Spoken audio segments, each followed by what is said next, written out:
चलिए तो फिर स्टार्ट करते हैं आज का वीडियो लेक्चर। और आज हम बात करने वाले हैं इस वीडियो लेक्चर में मैक्सिमा और मिनिमा। बहुत इंपॉर्टेंट टॉपिक है एग्जामिनेशन पॉइंट ऑफ व्यू से। और यहाँ से एक क्वेश्चन बनता है केस स्टडी पे बेस्ड, जो 6 मार्क्स में आएगा। तो मैक्सिमा और मिनिमा,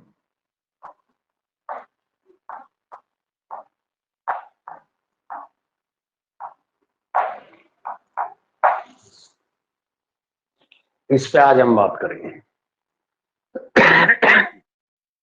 तो इसमें कुछ छोटी छोटी बातें आपको याद रखनी है, एक एक करके उनको डिस्कस करते हैं। एक तो जो क्वेश्चन की लैंग्वेज है वो अपने आप में काफी कॉम्प्लिकेटेड होती है।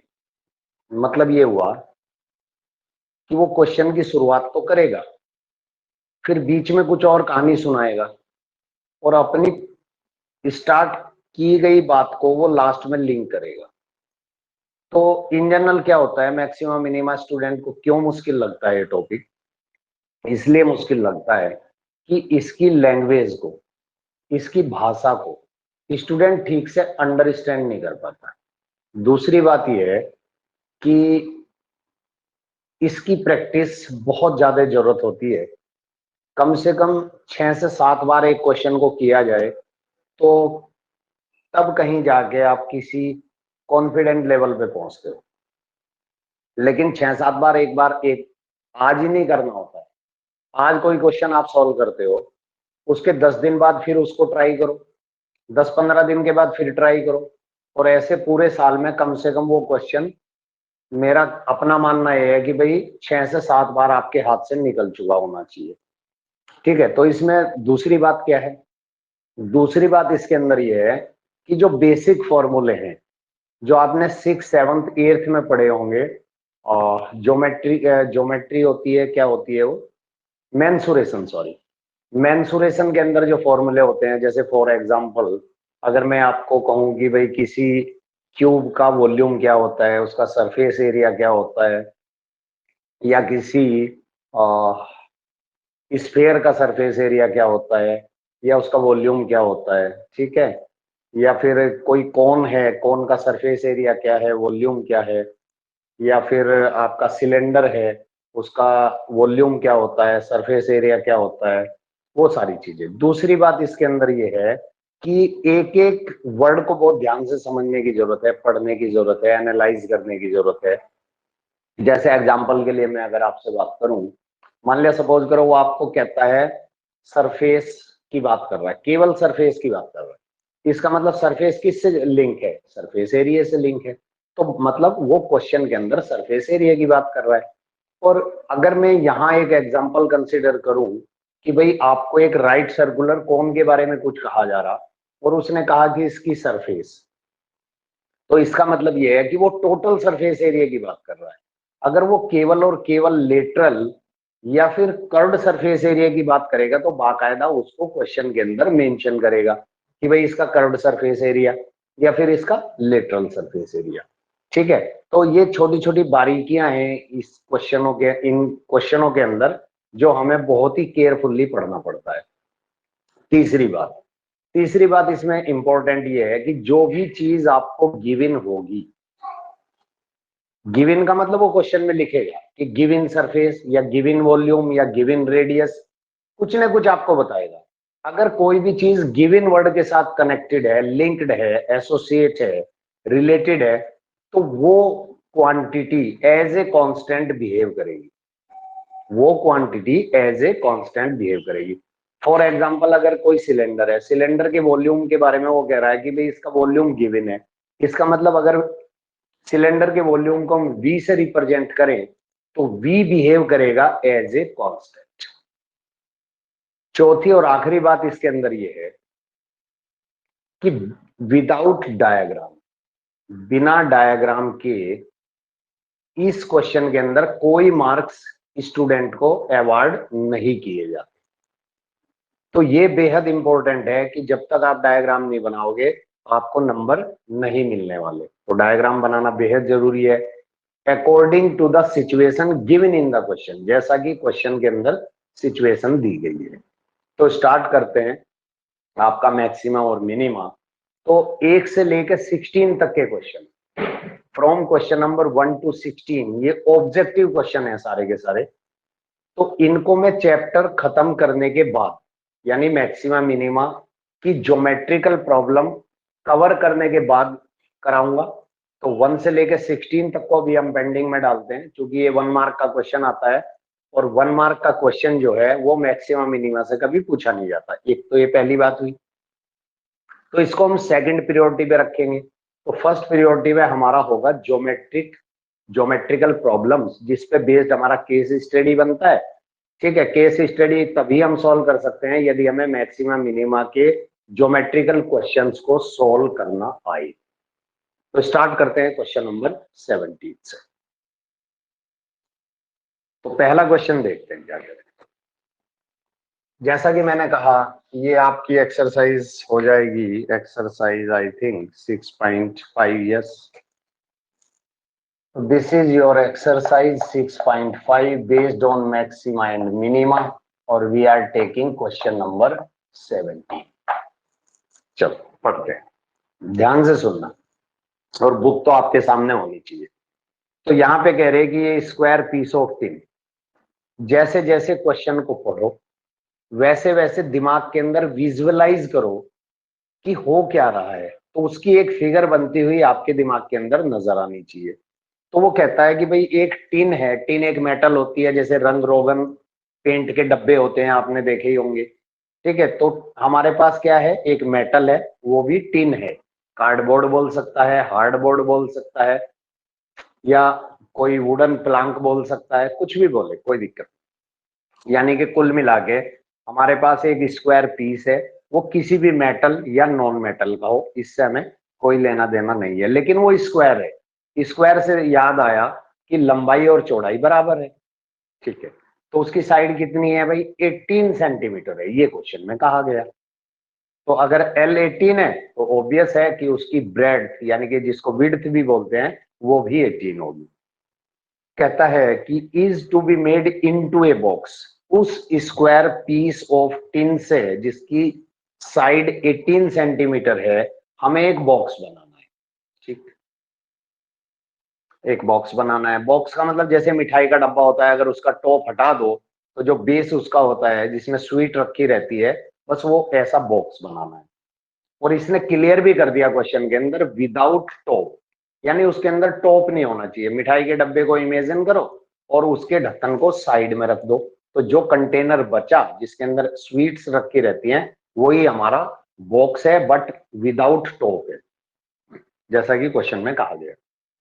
कैसे बनेगा उसके बारे में कह रहे हैं कि by cutting A square from each corner, उसके प्रत्येक कॉर्नर से, यानी स्क्वायर पीस ऑफ टिन जो था उसके प्रत्येक कॉर्नर से एक स्क्वायर पीस काटा जाता है। ठीक है, काट दिया, उसको काट के अलग कर देते हैं। और क्या कहता है, and folding up the flaps, और स्क्वायर पीस काटने के बाद जो फ्लैप्स बचेंगे उनको अपवर्ड डायरेक्शन में फोल्ड कर दिया जाता है। अब आप इमेजिन करो कि आपके पास एक स्वीट का डब्बा है, और डब्बे को फैला दो आप, टॉप को हटा के साइड में रख दो और उसको फैला दो। फैलाने का मतलब उसके जो फ्लैप्स जो वर्टिकल फॉर्म में थे उनको फ्लैट कर दो। तो आप देखोगे कि उसके प्रत्येक कॉर्नर से कुछ कटा हुआ है, और वो जो कुछ कटा हुआ है वो स्क्वायर पीस है प्रत्येक कॉर्नर से। अब पीस को अगर काट के हटा दिया जाए तो जो फ्लैप्स बचे चारों साइडों में, उनको ऊपर की तरफ फोल्ड कर देते हैं, और वहां से एक ओपन बॉक्स तैयार हो जाता है, जैसा कि क्वेश्चन में कहा। ठीक है, तो कह रहा है कि what should be the side of the square to be cut off, जो स्क्वायर आपने प्रत्येक कॉर्नर से कट ऑफ किया उसकी क्या साइड होनी चाहिए, यानी कि उसकी क्या डायमेंशन होनी चाहिए, so that the volume of the box is maximum possible, ताकि बॉक्स का वॉल्यूम मैक्सिमम हो सके। तो यानी कि हमें वॉल्यूम ऑफ द बॉक्स तो मैक्सिमम दिखाना, जैसा कि इसने कहा। डायग्राम कैसा बनेगा उसको जरा समझते हैं। हमने यहाँ पे एक स्क्वायर पीस ऑफ टिन लिया, यानी एल और बी को बराबर रखा गया कुछ इस तरीके से, लाइक दिस।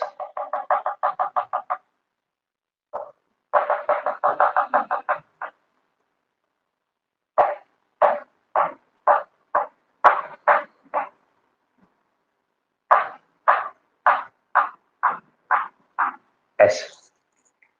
अब ये देखो ध्यान से, ये हमारा स्क्वायर पीस है, प्रत्येक कॉर्नर से इसको काट दिया जाता है, काट के अलग कर दिया जाता है।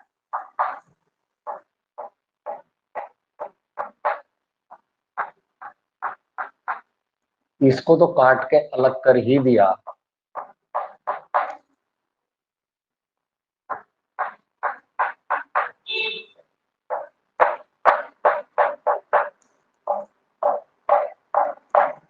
इनिशियली इसकी डायमेंशन थी 18 बाई 18 सेंटीमीटर, और ये था 18 centimetre.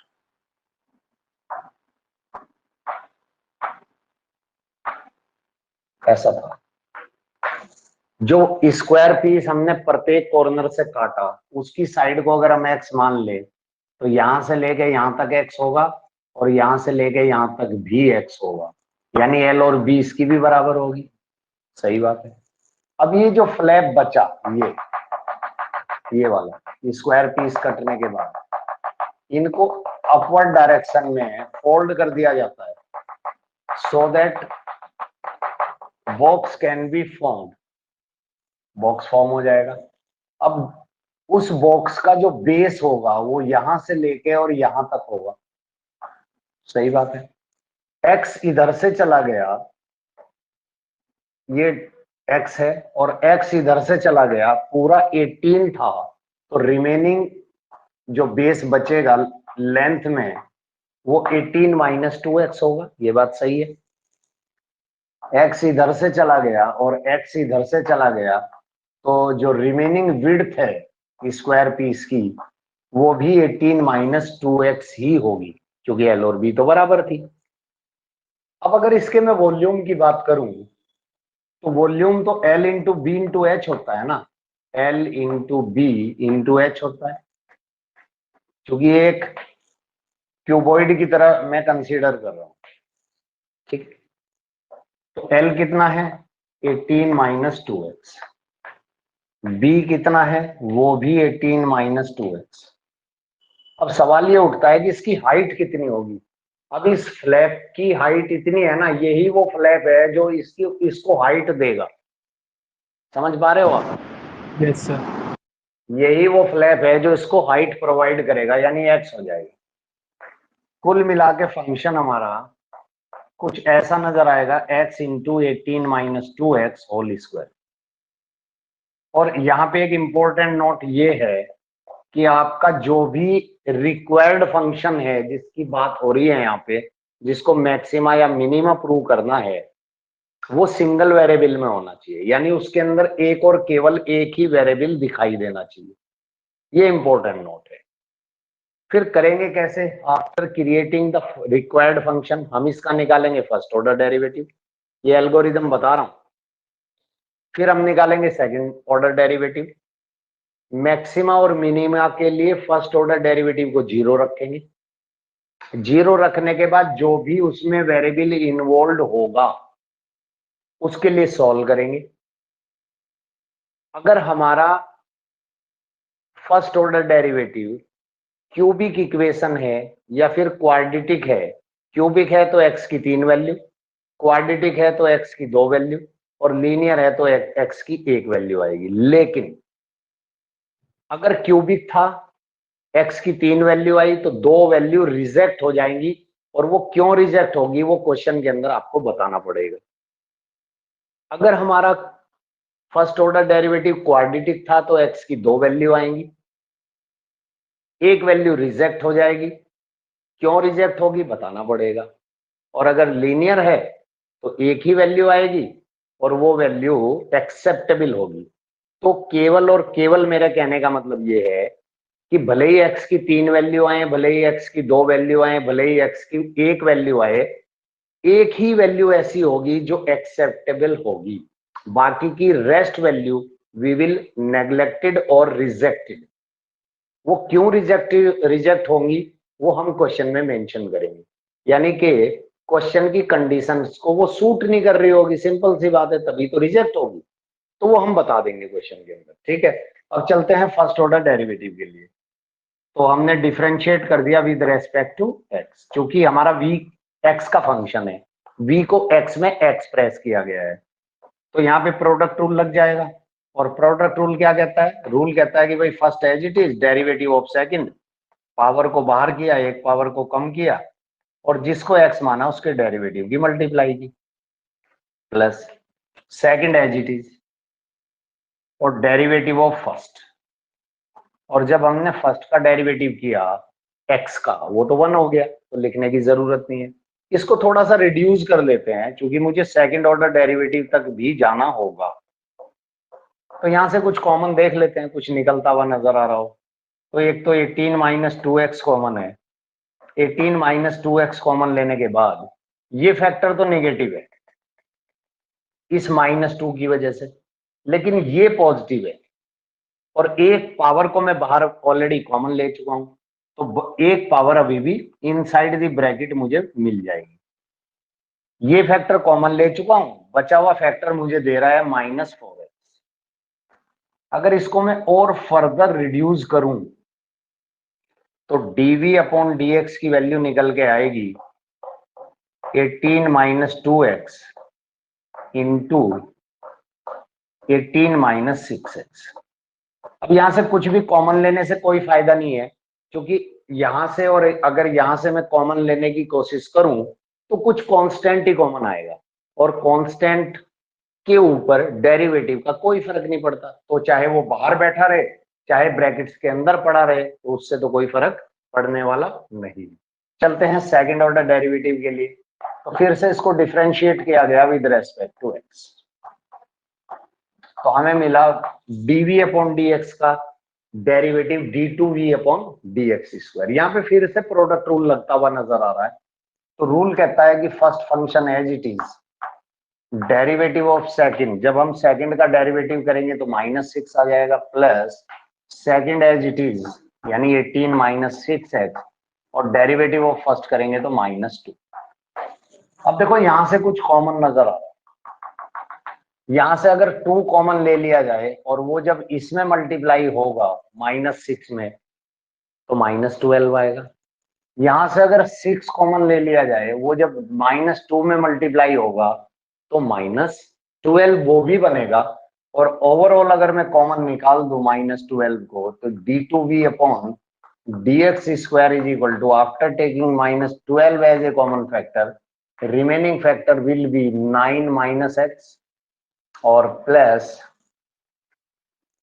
3 minus 2x, sorry 3 minus x, कुछ ऐसा मिलेगा। इसको थोड़ा सा और सिंप्लीफाई अगर कर दिया जाए तो d2v अपॉन dx स्क्वायर की वैल्यू निकल के आएगी -12 इंटू 12 माइनस 2x, और 12 माइनस 2x से भी अगर 2 को बाहर कर दिया जाए तो यहां से मुझे मिल जाएगा -24 टाइम्स 6 माइनस एक्स।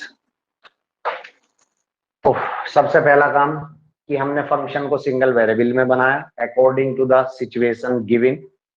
उसके बाद हमने इसका फर्स्ट ऑर्डर डेरिवेटिव किया, उसको जितना रिड्यूस कर सकते थे उतना किया, हमारी जरूरत के हिसाब से, हमारी रिक्वायरमेंट के हिसाब से, क्योंकि हमें सेकंड ऑर्डर डेरिवेटिव तक भी अप्रोच करना था, इसलिए सेकंड ऑर्डर डेरिवेटिव को कैलकुलेट किया, उसको जितना ज्यादा समराइज कर सकते थे किया। मैक्सिमा और मिनिमा के लिए हर क्वेश्चन में लाइन कॉमन रहेगी कि फॉर मैक्सिमा और मिनिमा, मैक्सिमा और मिनिमा के लिए फर्स्ट ऑर्डर को 0 रखेंगे, put dv upon dx is equal to 0। अब देखो dv अपॉन dx क्या है, ये रहा हमारा dv अपॉन dx, इसको हमने 0 रख दिया। x के लिए सॉल्व करेंगे तो 18 minus 2x into 18 minus 6x is equal to 0। अगर हम पहले फैक्टर को 0 रख दें तो x की वैल्यू क्या आ जाएगी, 9। क्या x is equal to 9 acceptable है? 18 सेंटीमीटर की पूरी शीट थी, x तो ये स्क्वायर पीस जो हमने प्रत्येक कॉर्नर से काटा उसकी साइड है ना, अगर इस साइड को बढ़ा के 9 सेंटीमीटर कर दिया जाए इधर से और 9 सेंटीमीटर इधर से कर दिया जाए तो सीट ही नहीं बचेगी, तो फिर ओपन बॉक्स बनेगा किसका? इसका मतलब ये तो पॉसिबल नहीं है। तो फिर इसको अगर 0 रख दें तो x की वैल्यू क्या आ जाएगी? यहां से आ जाएगी 3, जो एक्सेप्टेबल है, जो एक्सेप्टेबल है। ठीक है, तो इसका मतलब रिक्वायर्ड साइड या साइड ऑफ द स्क्वायर, अच्छा चलो एक स्टेप तो बच गया, अभी उसको भी कंप्लीट करते हैं। इस वैल्यू के ऊपर सेकंड ऑर्डर डेरिवेटिव की नेचर चेक करनी पड़ेगी। नेचर का मतलब क्या ये नेगेटिव है या फिर क्या ये पॉजिटिव है। अगर नेगेटिव होगा तो मैक्सिमा, पॉजिटिव होगा तो मिनिमा, उल्टा होता है इसमें। तो हमने यहाँ पे चेक करना पड़ेगा at x is equal to 3 के ऊपर nature of second order derivative, ये कहलाता है सेकंड ऑर्डर डेरिवेटिव टेस्ट। तो क्या हुआ भाई, यहाँ पे डाल के देख लेते हैं। -24 इंटू 6-3। हम इसमें बिल्कुल इंटरेस्टेड नहीं है कि इसकी मल्टीप्लाई क्या होने वाली है। हमें देखना केवल और केवल ये है कि यहां से हमें निगेटिव वैल्यू मिलेगी या फिर पॉजिटिव वैल्यू मिलेगी। पहली वैल्यू कैसी है? नेगेटिव है। दूसरी वैल्यू कैसी है? पॉजिटिव है। दोनों को मल्टीप्लाई किया गया तो नेट वैल्यू नेगेटिव आ गई। और नेगेटिव का मतलब क्या हो गया? नेगेटिव का मतलब हो गया मैक्सिमा, उल्टा होता है, ध्यान रखना। यानी कि हमने वॉल्यूम को तो मैक्सिमम दिखा दिया। अब हमें बताना ये था कि what should be the side of the square to be cut off from each corner, और वो वैल्यू कितनी आ रही है? 3। इसका मतलब ये हुआ, it implies that the side of square which is cut off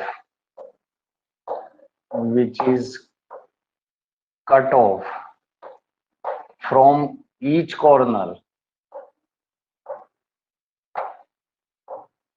is 3 centimetre, और ये हमारा रिक्वायर्ड रिजल्ट होगा। This is the required result. इसी क्वेश्चन में मैं एक लाइन और जोड़ देता हूं। अगर वो ये भी पूछ लेता कि also find its maximum volume, कि भाई जो ओपन बॉक्स आपने बनाया उसका मैक्सिमम वॉल्यूम कितना होगा, क्योंकि आपने V को मैक्सिमम दिखाया इसलिए मैक्सिमम वॉल्यूम की बात करेगा। अगर मान लिया क्वेश्चन में मिनिमम बोला होता तो मैं एक लाइन यहाँ पे जोड़ देता कि also find its minimum volume. ठीक है, तो वो भी मैं निकाल रहा हूं यहाँ पे। तो V मैक्सिमम देखते हैं कितना आ रहा है। तो लास्ट फंक्शन जो वॉल्यूम के अंदर हमने तैयार किया था वो ये था वो फंक्शन। इसके अंदर x इज इक्वल टू 3 डाल देते हैं और उसको इवेल्युएट कर लेते हैं। तो इससे हमें हमारा मैक्सिमम वॉल्यूम ओपन बॉक्स का कितना है वो पता चल जाएगा। तो डाल देते हैं, यहाँ पे 3 डाल दिया क्योंकि x की वैल्यू 3 है। ब्रैकेट के अंदर देख लेते हैं, 18 माइनस 6 मतलब 18 माइनस 6 कितना बचा? 12, और 12 का स्क्वायर करेंगे तो यानी कि 144। मल्टीप्लाई करने के बाद क्या मिल जाएगा? 432। 4 3 2, और यूनिट हो जाएगी सेंटीमीटर क्यूब। तो this is the maximum volume of the open box. क्या सारे स्टेप आपको क्लियर हुए? Yes sir. बहुत बढ़िया। एक एक क्वेश्चन को बहुत अच्छे से समझना। कहीं भी अगर किसी भी पॉइंट के ऊपर कोई दिक्कत हो तो तुरंत मेरे को पॉइंट आउट करना, क्योंकि बेहद इंपॉर्टेंट क्वेश्चन है और बेहद इंपॉर्टेंट टॉपिक है। इसके तमाम क्वेश्चंस बोर्ड में पूछे गए हैं। ऐसा कोई भी सिंगल क्वेश्चन नहीं है जो बोर्ड ने ना पूछा हो अपनी एनुअल एग्जामिनेशन के अंदर। तो इससे जो नेक्स्ट क्वेश्चन है उसको आप खुद से ट्राई करना, और खुद से ट्राई करने के बाद बताना कि क्या वो क्वेश्चन आपसे सोल्व हो रहा है या नहीं हो रहा है। और मेरे पॉइंट ऑफ व्यू से उस क्वेश्चन को मैं आपको दे रहा हूं एज ए होम असाइनमेंट। ईमानदारी से करना, और नहीं हो तो मुझे अपडेट करना। तो कल की नेक्स्ट क्लास में फिर उसको मैं आपको समझा दूंगा, कोई दिक्कत नहीं है उसमें। अब चलते हैं नेक्स्ट क्वेश्चन के लिए। एक एक चीज को बहुत अच्छे से समझना, ठीक है। सर और उसका ये मिनिमम वॉल्यूम कैसे है? मिनिमम वैल्यू थोड़ी आएगी जब वॉल्यूम मैक्सिमम है। मिनिमम, अरे मिनिमम तो जीरो होता है ना भाई, बॉक्स ही नहीं बनाओगे तो वॉल्यूम कहां से आएगा। Yes sir. मिनिमम वॉल्यूम थोड़ी, मिनिमम की तो कोई लिमिट ही नहीं होती, जीरो हो जाएगा। आप बॉक्स ही मत बनाओ। क्यों भाई, अगर मान लिया एग्जाम्पल के लिए, एक देखो हमारा कितना आया, 432 आया। एक बच्चे ने क्या किया, मान लिया उसकी साइड को थोड़ा और बढ़ा दिया, ठीक, और बढ़ा दिया तो वॉल्यूम तो कम हो जाएगा ना, या नहीं होगा। Yes sir. और तीसरा बच्चा और उसकी साइड को बढ़ा देता है, यानी कि जो स्क्वायर काटा उसकी साइड को और बढ़ा दिया। तो ऐसे करते करते क्या किया, उसके वॉल्यूम की मिनिमम होने की तो कोई लिमिट ही नहीं है। तो मैक्सिमम तो हो सकता है, बट मिनिमम की तो कोई गारंटी नहीं है ना। किसको मिनिमम कहोगे, जीरो को मिनिमम कहोगे, भैया बॉक्स ही मत बनाओ, बात खत्म करो। क्वेश्चन नंबर 19 पे आ जाता है। देखो क्या कह रहा है, क्वेश्चन नंबर 19 में कह रहा है कि so that all the rectangles, यानी कि जितने भी रेक्टेंगल्स हैं, कहाँ हैं कैसे हैं क्वेश्चन में बताएगा। कह रहा है कि so that all the rectangles inscribed, inscribed का मतलब होता है अंदर, अंदर बनना, किसी चीज के अंदर इंस्क्राइब्ड, और सब्सक्राइब्ड का मतलब बाहर बनना।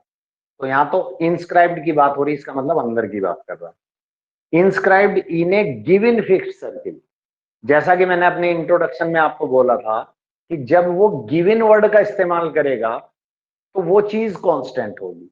आपको एक सर्किल दिया गया और कहता है कि ये सर्किल गिवन है, यानी कि फिक्स्ड है। गिवन का मतलब फिक्स्ड। तो अगर मैं आपको एक सर्किल दे दूं, एक रिंग दे दूं, और ये कहूं कि भाई इसको फिक्स रखना है, तो इस बात की क्या गारंटी है कि आप उसको फिक्स रखोगे, ये बता दो बस। सर रेडियस कांस्टेंट अगर उसकी रेडियस के साथ कोई छेड़छाड़ ना हो। ना हो, तो इसका मतलब उसकी रेडियस क्या है, कांस्टेंट है। ठीक, समझ गए कहने का मतलब। तो आर, यस अगर सर। मैं इस, अगर आर में, अगर मैं आर इसकी रेडियस को कंसीडर कर रहा हूं, तो इसका मतलब ये आपको समझ आ जाना चाहिए कि आर बिहेव करेगा एज ए कांस्टेंट। सिंपल सी बात है। थोड़ा सा डायग्राम मेरा अब थोड़ा ठीक है, पहले से बेटर हो। चलिए, इसको मैंने ए मान लिया, इसको मैंने बी, और इसको सी, और इसको डी, ये मैंने इसको नाम रख दिया, ठीक है। और मैंने इसका एक डायगोनल ड्रॉ किया, मैंने इसका एक डायगोनल ड्रॉ किया। ये डायगोनल 101% इसके सेंटर से पास होगा, यानी सेंटर ऑफ द सर्किल से पास होगा। इस बात की गारंटी ये एंगल ले रहा है, क्योंकि मैंने क्या बनाया, मैंने तो एक रेक्टेंगल बनाया ना सर्किल के अंदर, ठीक बात है। और रेक्टेंगल का जो वर्टिकल एंगल होता है, यानी कि जो वर्टेक्स का एंगल होता है, वो तो 90 डिग्री होता है, ये तो आपको अच्छे से पता है। Yes sir. और अर्लियर क्लासेज में आपने एक फॉर्म पढ़ी होगी कि angle made in semi circle is a right angle, यानी कि सेमी सर्किल के अंदर बनने वाले तमाम एंगल राइट होंगे। ये पढ़ा होगा बचपन में, बोलो हाँ या ना। Yes sir. तो ये एंगल चूंकि राइट एंगल है, तो इसका मतलब ये राइट तभी हुआ होगा यदि इस एंगल की जो आर्म है, जो साइड्स हैं, उनको ज्वाइन करने वाला line segment centre of the circle से पास हो, ताकि ये वाला पार्ट जिसको मैं शेड करने की कोशिश कर रहा हूं, ये सेमी सर्किल बन सके।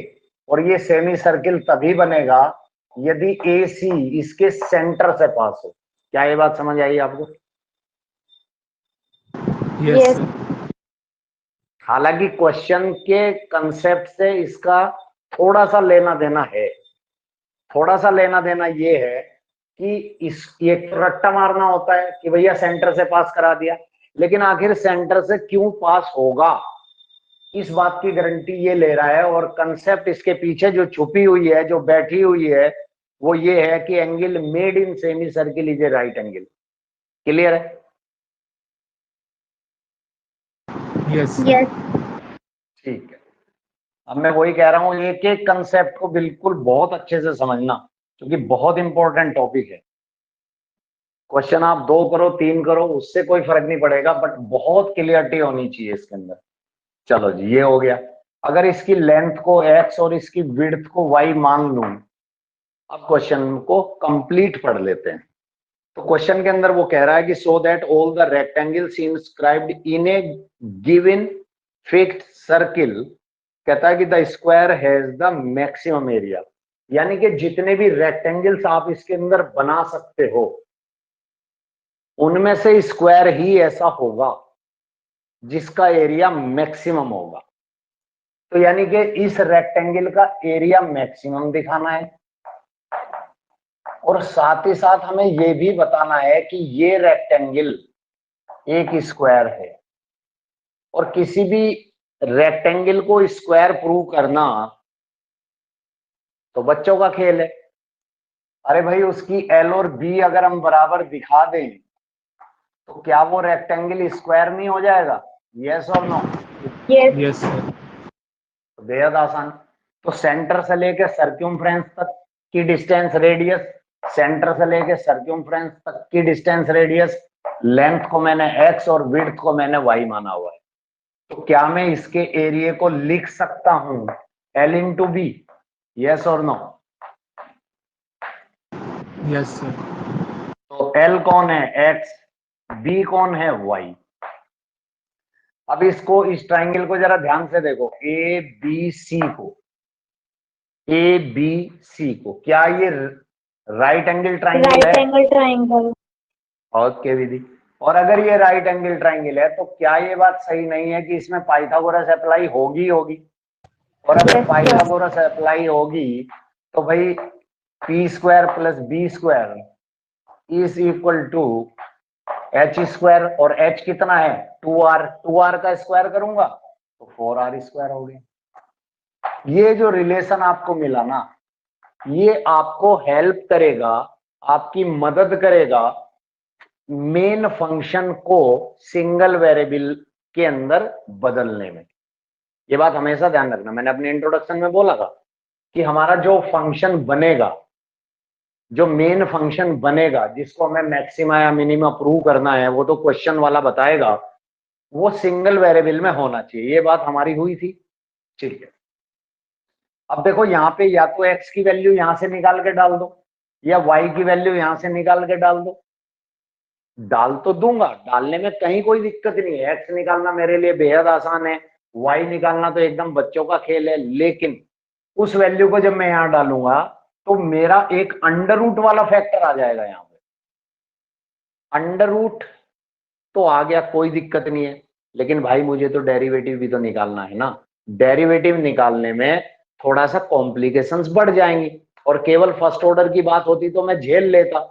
मुझे तो सेकंड ऑर्डर तक का सफर तय करना है, तो और प्रॉब्लम क्रिएट करेगा मेरे लिए। इसलिए मैं अंडर रूट को अवॉइड करने की कोशिश करूंगा। पूरी दुनिया में एक ही तरीका है अंडर रूट को अवॉइड करने का, कि जो क्वांटिटी अंडर रूट के साथ है, या जिस क्वांटिटी की वैल्यू अंडर रूट है, उसका स्क्वायर कर दो। तो अगर मैं यहाँ पे स्क्वायरिंग बोथ साइड करूं तो क्या ए स्क्वायर को लिखा जा सकता है X square into Y square? Yes, obviously लिखा जा सकता है। Yes. और अगर मैं यहां से वाई स्क्वायर की वैल्यू निकाल दूं तो भाई वो तो 4r square minus X square हो जाएगी ना। और उस वैल्यू को उठा के जब मैं यहाँ पे डाल दूंगा तो मुझे ए स्क्वायर की वैल्यू क्या मिलेगी, वो मैं लिख रहा हूं। वो मुझे मिल जाएगी X square into Y square के प्लेस पे मैं लिखूंगा 4r square minus X square. अब एक चीज को बहुत ध्यान से सुनना, अगर कोई क्वांटिटी आपने मैक्सिमम प्रूव कर दी, अगर कोई क्वांटिटी आपने मैक्सिमम प्रूव कर दी, तो उसका स्क्वायर भी तो मैक्सिमम होगा भाई, मैक्सिमम का स्क्वायर मैक्सिमम होगा, सिंपल सा लॉजिक है। तो अगर ए को मैं मैक्सिमम प्रूव कर रहा हूं, तो ए स्क्वायर भी मैक्सिमम होगा, और इस क्वांटिटी को मैं जेड लिख देता हूं, मान लेता हूं थोड़ी देर के लिए कि भाई ये जेड है, तो यहां पे लिख देना SAYC, मैंने माना। तो यानी कि फाइनली जो फंक्शन मुझे मिला इन सिंगल वेरिएबल, वो मिला Z is equal to X square into 4 times R square minus X square, ये मुझे मिल जाएगा। सही हो गया। अब देखो मेरा सफर यहां से शुरू होता है, मुझे फर्स्ट ऑर्डर डेरिवेटिव निकालना पड़ेगा, मुझे सेकंड ऑर्डर डेरिवेटिव भी निकालना पड़ेगा। तो बेहतर क्या है फर्स्ट ऑर्डर के लिए मुझे यहाँ पे प्रोडक्ट रूल यूज करना पड़ेगा। तो प्रोडक्ट रूल से बचने का एक तरीका मुझे समझ में आ रहा है, और वो ये समझ में आ रहा है कि यार ये जो एक्स स्क्वायर बैठा हुआ है ना बाहर, इसको ब्रैकेट के अंदर मल्टीप्लाई कर दो, और मल्टीप्लाई की तो 4r square into X square minus X raise to the power 4। इससे फायदा ये हुआ कि मुझे प्रोडक्ट रूल नहीं लगाना पड़ेगा। चलते हैं फर्स्ट ऑर्डर डेरिवेटिव के लिए। तो D Z upon D x, क्योंकि फंक्शन मेरा एक्स के अंदर है, आर तो बिहेव करेगा जस्ट लाइक ए कांस्टेंट, जैसा 4 है वैसा ही आर है, तो 4r स्क्वायर तो ऐसे ही रहने वाला है। इसका जब करेंगे पावर बाहर एक पावर कम, सेम इसके साथ करेंगे पावर बाहर एक पावर कम, ये तो कोई दिक्कत नहीं है इसमें। तो थोड़ा सा इसको सिंप्लीफाई अगर करें तो भाई D Z upon D x की वैल्यू क्या, D Z upon D x की वैल्यू निकल के आएगी 8r square into x minus 4 times x cube. मुझे तो सेकंड ऑर्डर तक जाना था, तो सेकंड ऑर्डर जब करेंगे तो D two Z upon D X square is equal to, यहाँ पे मिलेगा 8r स्क्वायर, चूंकि एक्स का तो 1 हो जाएगा, और यहां मिलेगा मुझे 12x स्क्वायर। फर्स्ट ऑर्डर और सेकंड ऑर्डर तक का सफर तय करने के बाद अब जरूरत है कि मैक्सिमा और मिनिमा के लिए फर्स्ट ऑर्डर को 0 रखा जाए। तो जैसा कि मैं आपको बोल रहा था, ये लाइन जो मैं अब लिखने जा रहा हूं, ये सभी क्वेश्चनों में लिखनी होगी। तो फॉर मैक्सिमा और मिनिमा, इसको तो आपको याद रह जाएगी, 4 क्वेश्चनों में लिखोगे जब, क्या करोगे, put first order derivative is equal to 0, जो भी फर्स्ट ऑर्डर है उसको 0 रख दो, और उसमें जो भी वेरिएबल बैठा हुआ है उसके लिए सॉल्व कर दो, यानी उसकी वैल्यू आ जाएंगी। उसकी केवल और केवल एक ही वैल्यू, ये भी मैं अपनी इंट्रोडक्टरी में बोल चुका हूं, केवल एक ही वैल्यू एक्सेप्टेबल होगी, अगर एक से ज्यादा आती है तो एक ही एक्सेप्ट होगी, बाकी सब रिजेक्ट होंगी। क्यों रिजेक्ट होंगी बता देंगे, जैसा कि हमने प्रीवियस क्वेश्चन में बताया था कि x is equal to 9 is not acceptable.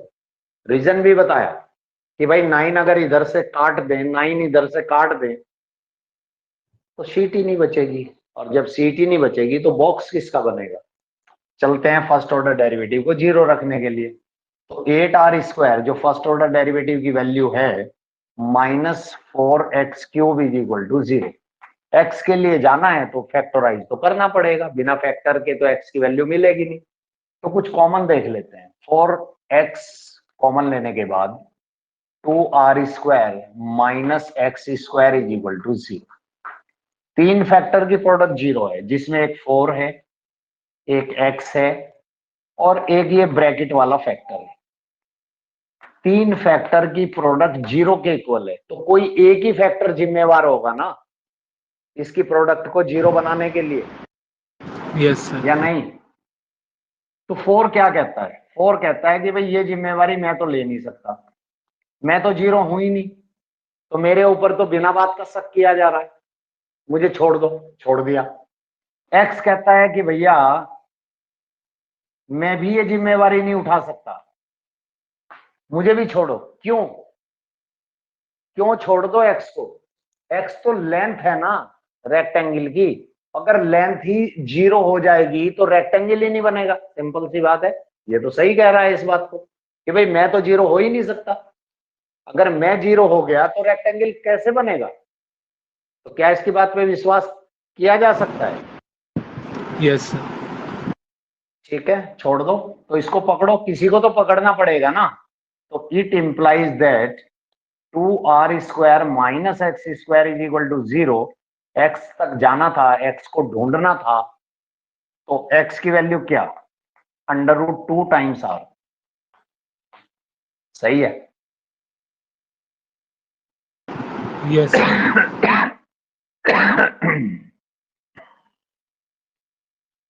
इस वैल्यू के ऊपर सेकंड ऑर्डर डेरिवेटिव की नेचर चेक करेंगे। चलो यहां पे करते हैं जरा। तो यहां पे हम लिख रहे हैं at x is equal to √r। उठाओ सेकंड ऑर्डर डेरिवेटिव को, d2z अपॉन dx²। कहां है सेकंड ऑर्डर, ये है सेकंड ऑर्डर, लास्ट है ना। चलो, तो ये क्या है भाई, 8r² माइनस 12x²। सीधी x² की वैल्यू यहां से ले लो, क्योंकि ये वैल्यू कहां से आई, इसी स्टेप से तो आई। तो क्या हो जाएगी 2r²। तो 2r²।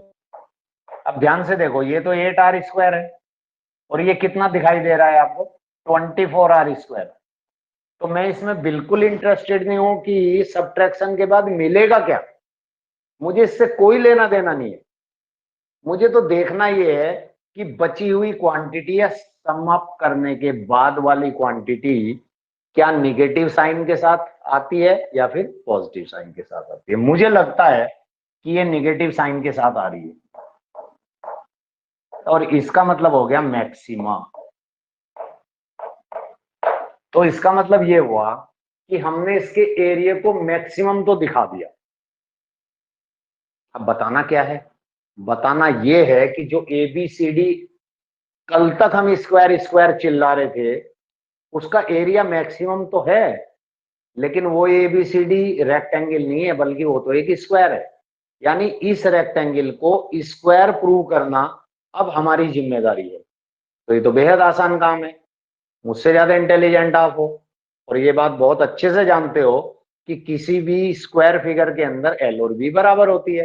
तो भैया L की वैल्यू तो निकाल ही ली, अगर B को भी इतना प्रूव कर दो तो आप तो कह दोगे ना ABCD के बारे में कि ABCD इज ए स्क्वायर। यानी कि Y की वैल्यू और तलाश करनी है आपको, तो कहां से मिलेगी, इस रिलेशन से मिलेगी Y की वैल्यू, यहां से मिलेगी।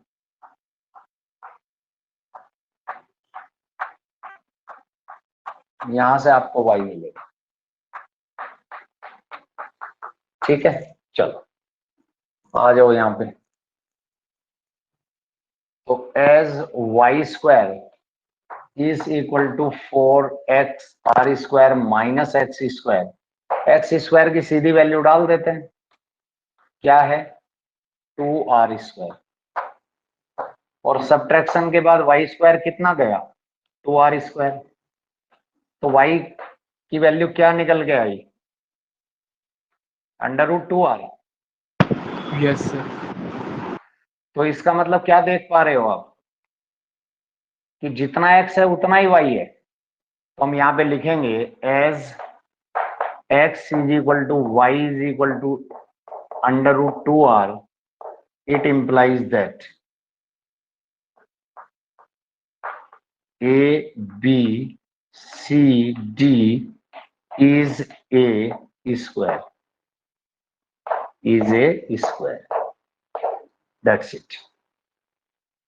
तो कुल मिला के क्वेश्चन का कंक्लूजन ये है कि किसी भी गिवन सर्किल के अंदर अगर हम किसी रेक्टेंगल को बनाते हैं तो उस रेक्टेंगल का एरिया मैक्सिमम तो होगा, लेकिन केवल और केवल उस केस में होगा अगर वो रेक्टेंगल एक स्क्वायर है।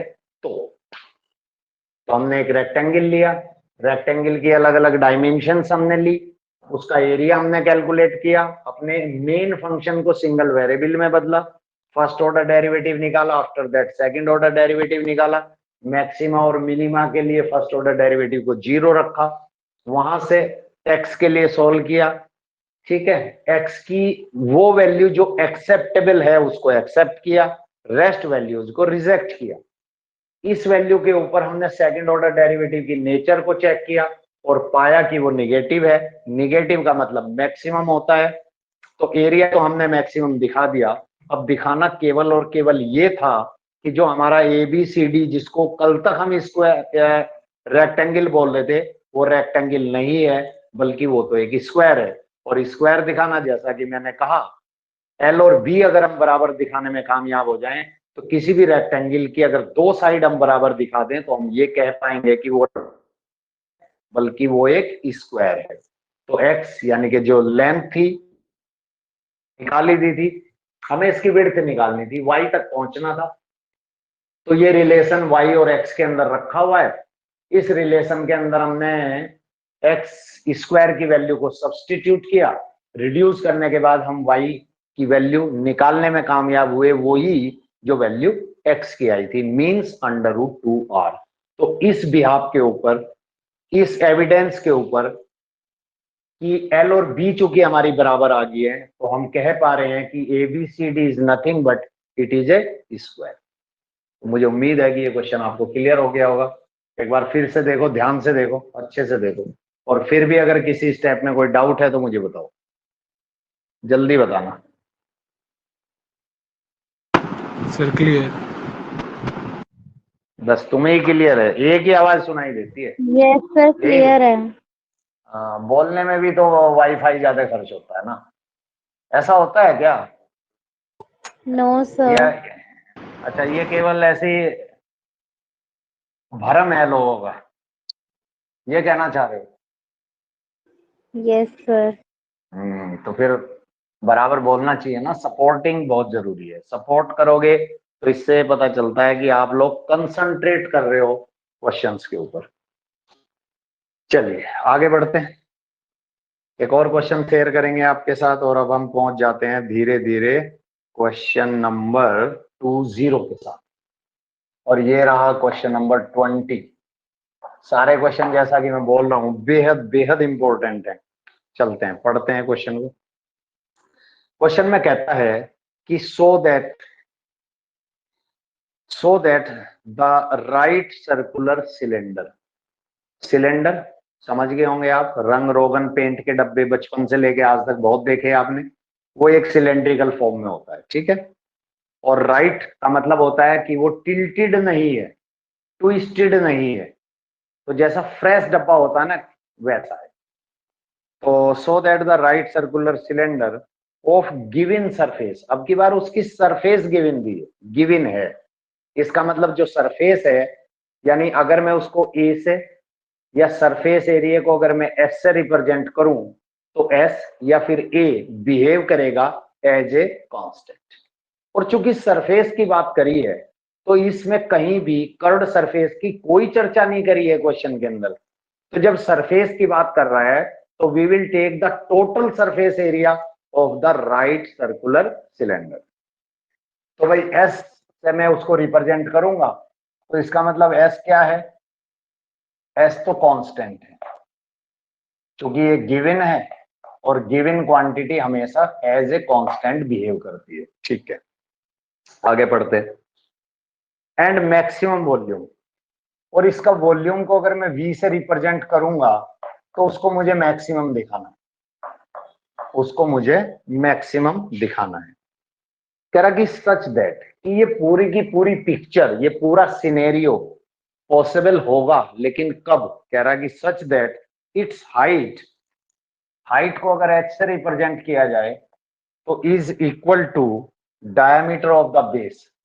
तो डायमीटर का मतलब उसकी रेडियस को अगर डबल कर दें, तो क्या वो डायमीटर के इक्वल हो जाएगा? मुझे लगता है हो जाएगा, यस क्योंकि यस सर। उसका जो बेस होता है वो सर्कुलर होता है। आपने रंग रोगन के डब्बे को ऊपर और नीचे से देखा होगा, तो सर्कुलर होता है, ठीक है। ये सब है। चलो एक बेहतरीन सा डायग्राम बना लेते हैं। तो एक राइट सर्कुलर कोन को मैं बनाने जा रहा हूं।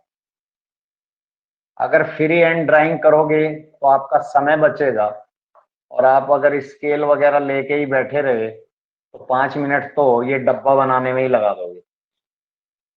5 मिनट तो आपका डब्बा बनने में ही लगेगा। तो इसकी प्रैक्टिस बहुत ही फ्री हैंड होनी बेहद जरूरी है।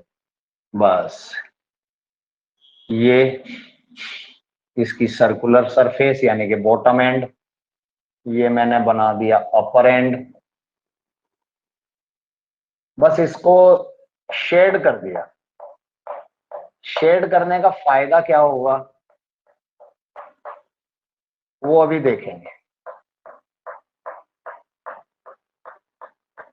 शेड करने का फायदा ये होगा कि इसमें जो लुक आएगा ना वो 3D लुक आएगा, क्योंकि ये फिगर तो 3D है और 3D प्लेन के ऊपर बन नहीं सकता, तो इसलिए कुछ ऐसा कलाकारी करनी पड़ रही है। और ये इसकी वर्टिकल हाइट, वर्टिकल है तो ये एंगल 90 होता है, आपको पता है। ये हो गया। तो इसको मैंने H कहा, बेस रेडियस को मैंने R कहा, बस इतनी सी बात है। अब इसकी सरफेस की बात कर लेते हैं जो गिवन है। सरफेस एरिया की बात कर रहा हूं, तो भाई एक तो कर्व्ड सरफेस एरिया यानी कि लेटरल सरफेस एरिया चारों तरफ का कितना 2 पाई आर एच। फॉर्मूले याद होने चाहिए जो बचपन से याद हैं आपको। और बॉटम एरिया जो एक सर्किल है, अपर एरिया जो एक सर्किल है, तो पाई आर स्क्वायर ऊपर का पाई आर स्क्वायर नीचे का, उसको भी अगर मैं ऐड कर दूं तो 2 पाई आर स्क्वायर। अब टोटल सरफेस कवर हो चुकी है, क्लियर है, ठीक है, कोई कॉमन वॉमन लेने की जरूरत नहीं है। ये जो रिलेशन आया ये हमारे मेन फंक्शन को, ध्यान से सुनना, this relation will help us to reduce our main function into single variable। Single variable में बदलने में मेन फंक्शन को हेल्प करेगा। क्या है मेन फंक्शन? वॉल्यूम को मैक्सिमम दिखाना। तो वॉल्यूम क्या होता है किसी भी राइट सर्कुलर सिलेंडर का? पाई आर स्क्वायर एच। अब देखो जो वॉल्यूम है उसमें 2 वेरिएबल है और एक वेरिएबल को हटाना चाहते हैं। अगर मैंने यहाँ पे आर स्क्वायर को हटाने की कोशिश की तो आर की वैल्यू मुझे यहां से निकालनी पड़ेगी ना। और ये जो इक्वेशन आपको दिखाई दे रही है आपकी स्क्रीन के ऊपर, ये आर में क्वाड्रेटिक है, ध्यान से देखना। तो it is very difficult to reduce the value of to deduce the value of R from this relation. ये बहुत मुश्किल काम है। तो जब कोई चीज मुश्किल है तो हम मुश्किल काम क्यों करें, आसान वाला करते हैं ना। तो भैया एच की वैल्यू निकाल लेते हैं यहां से। यहां से अगर मैंने एच निकालने की कोशिश की तो उसकी वैल्यू निकल के आएगी S minus 2 pi R square whole divided by 2 pi R. ये मुझे एच मिलेगा इस रिलेशन से जिसको मैंने डॉटेड अंडरलाइन किया। ठीक बात है। इस वैल्यू को जब मैं यहां पे सब्स्टिट्यूट करूंगा तो मेरा जो मेन फंक्शन है वो सिंगल वेरिएबल में कन्वर्ट होता नजर आएगा। बाहर है मेरे पास पाई आर स्क्वायर, एच के प्लेस में मैं लिखने वाला हूं S minus 2 pi R square divided by 2 pi R. सही लिख दिया, ठीक है। क्या कटा क्या बचा उसका हिसाब लगा लेते हैं। ये कैंसिल आउट हुआ, पाई गया, इस आर ने इसकी पावर को कम कर दिया। अब देख लेते हैं, अब ये जो 2 रखा हुआ है ना नीचे, ये तो कांस्टेंट है। अब हमें चूंकि फर्स्ट ऑर्डर डेरिवेटिव और सेकंड ऑर्डर डेरिवेटिव तक का सफर भी तय करना है, तो बार बार लिखना पड़ेगा ना 2 को, तो क्योंकि डेरिवेटिव का तो कोई इंपैक्ट इसके ऊपर होने वाला नहीं है। इसका मतलब इसको अगर हम इधर ले जाएं तो कोई बुराई नहीं है। तो 2v इज इक्वल टू, और इस आर को अंदर मल्टीप्लाई कर दे, क्योंकि अगर ये बाहर रखा रहा तो ये हमें मजबूर करेगा इस बात के लिए कि भाई प्रोडक्ट रूल लगाओ। तो प्रोडक्ट रूल से बचने का एक तरीका, आसान तरीका क्या है कि इसको अंदर मल्टीप्लाई कर दो। अंदर मल्टीप्लाई किया तो कैसा दिखेगा, S R minus 2 pi R cube. और अगर इसको मैं 2v को जेड मान लूं तो मैं अपने फाइनल फंक्शन तक पहुंचने में कामयाब हो चुका हूं। क्या है भाई final? z is equal to S R minus 2πr cube. बस यहां तक है जो भी मुसीबत है। इसके बाद तो अच्छे दिन आने वाले हैं, खुशियां ही खुशियां। डिफरेंशिएट कर देते हैं z को विद रेस्पेक्ट टू r, क्योंकि z is a function of r। z को एक्सप्रेस किया गया इन टर्म्स ऑफ r, इसलिए s कांस्टेंट है, ध्यान देना। तो r का तो 1 हो जाएगा, और यहां से r की पावर को बाहर करोगे, एक पावर कम करोगे, तो 6πr² के रूप में आपको नजर आने लगेगा। आपका सफर तो सेकंड ऑर्डर डेरिवेटिव तक था। तो एक बार फिर से अगर इसको आप डिफरेंशिएट करो तो d2v/dr² की वैल्यू निकल के आएगी -12πr। अब मैक्सिमा और मिनिमा के लिए तो फिर से वही लाइन कोट करूंगा कि फॉर मैक्सिमा और मिनिमा क्या करोगे भाई? फर्स्ट ऑर्डर को 0 रखोगे, तो पुट फर्स्ट ऑर्डर डेरिवेटिव यानी dz/dr इज इक्वल टू 0। अब यहां से फर्स्ट ऑर्डर को उठा लो और उसको 0 के इक्वल रख दो, तो s minus 6πr² is equal to 0। r के लिए सॉल्व कर दो, क्योंकि r ही वेरिएबल है, तो ये हो जाएगा आपका √s/6π। क्लियर है? यहां तक कोई दिक्कत नहीं है। Yes, sir. r की इस वैल्यू के ऊपर सेकंड ऑर्डर डेरिवेटिव की नेचर चेक करेंगे। नेचर का मतलब क्या? ये नेगेटिव वैल्यू देगा r की इस वैल्यू के ऊपर, या ये फिर पॉजिटिव देगा, बस इतनी सी बात है। तो यहाँ पे हम लिखेंगे at r is equal to √s/6π। देख लेते हैं सेकंड ऑर्डर डेरिवेटिव क्या कहने की कोशिश कर रहा है। d2v/dr² is equal to -12π into r का मतलब हो गया √s/6π। ध्यान से देखना जरा, बाहर तो माइनस बैठा ही है। 12 कांस्टेंट, पाई कांस्टेंट, s कांस्टेंट, इसके नीचे जो भी कुछ रखा हुआ है कांस्टेंट, यानी कि सब कुछ, यहाँ पे कोई भी वेरिएबल अमाउंट नहीं है। तो जिनकी वैल्यू फिक्स है वो तो कुछ हिलने वाले नहीं है। तो इसका मतलब इस माइनस साइन के ऊपर ये वैल्यू जिसको मैं डॉटेड कर रहा हूं कोई असर डालने वाली नहीं है। तो माइनस साइन तो अपनी जगह बना रहेगा ना फिर। तो अगर सर बना नेगेटिव है तो रहेगा मैक्सिमा हो जाएगा। तो नेगेटिव हो गया, और नेगेटिव हो गया तो जैसा कि आपने कहा मैक्सिमा हो गया। इसका मतलब ये हुआ कि भाई हमने इसके वॉल्यूम को मैक्सिमम तो दिखा दिया, हमने इसके वॉल्यूम को मैक्सिमम तो दिखा दिया। अब वो क्या चाहता है हमसे? वो ये चाहता है कि इसका वॉल्यूम मैक्सिमम तो होगा जबकि इसकी सरफेस कांस्टेंट रहे। उस केस में होगा जब h is equal to 2r हो, यानी कि जो हाइट है इसके, जो एल्टीट्यूड है वो डायामीटर के इक्वल हो। यानी हाइट और डायामीटर अगर बराबर हो जाएं तो फिर ये सिचुएशन होल्ड करेगी, एग्जिस्ट करेगी। तो चलते हैं फिर h और r में रिलेशन ढूंढने के लिए। तो h और r में रिलेशन आखिर मिलेगा कहां से, अब ये समझने की हम कोशिश करेंगे। अब ये देखो, इसको जरा ध्यान से देखो, इसको जरा ध्यान से देखो।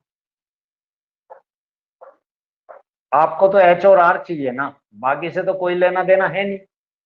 अब देखो h है, s है, r है, और पाई जैसी चीज, 2 जैसी चीज तो कांस्टेंट है, उसको तो हम कुछ छेड़ ही नहीं सकते। इसका मतलब यहाँ पे जो हमें नहीं चाहिए वो कौन है? s।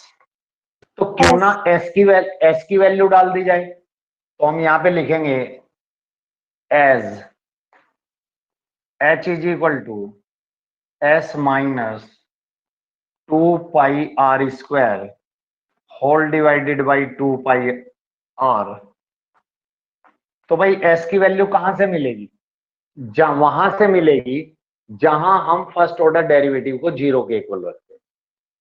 ये रखा हमने 0 के इक्वल, यहां से लेके और यहां तक का सफर कहीं से भी वैल्यू उठा लो।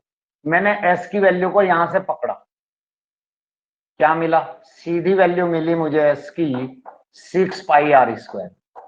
और इस वैल्यू को जब मैं यहां पे रखा तो एच निकल के आया, देखो यहां पे रख दिया 6πr², साथ में बैठा हुआ है -2πr², और डिनोमिनेटर में विराजमान है 2πr। न्यूमरेटर को अगर मैंने क्लब किया तो मुझे यहां से मिला 4πr², यहां पे लिखते हैं। तो h is equal to 4πr²। Denominator वाले भाई साहब कौन है? 2πr। कटने पिटने के बाद क्या बचेगा उस पर जरा विचार कर लेते हैं। पाई चला गया, r से सर पावर 2r चली गई, बचेगा। इससे ये चला गया, बहुत बढ़िया। तो भाई h is equal to 2r निकल के आया। और जो 2r है, क्या इसी को डायमीटर बोल सकते हैं क्या? अगर r Yes, रेडियस sir. है तो डायमीटर। तो यही तो प्रूव करना था। तो यहाँ पे क्या लिखोगे? Hence proved.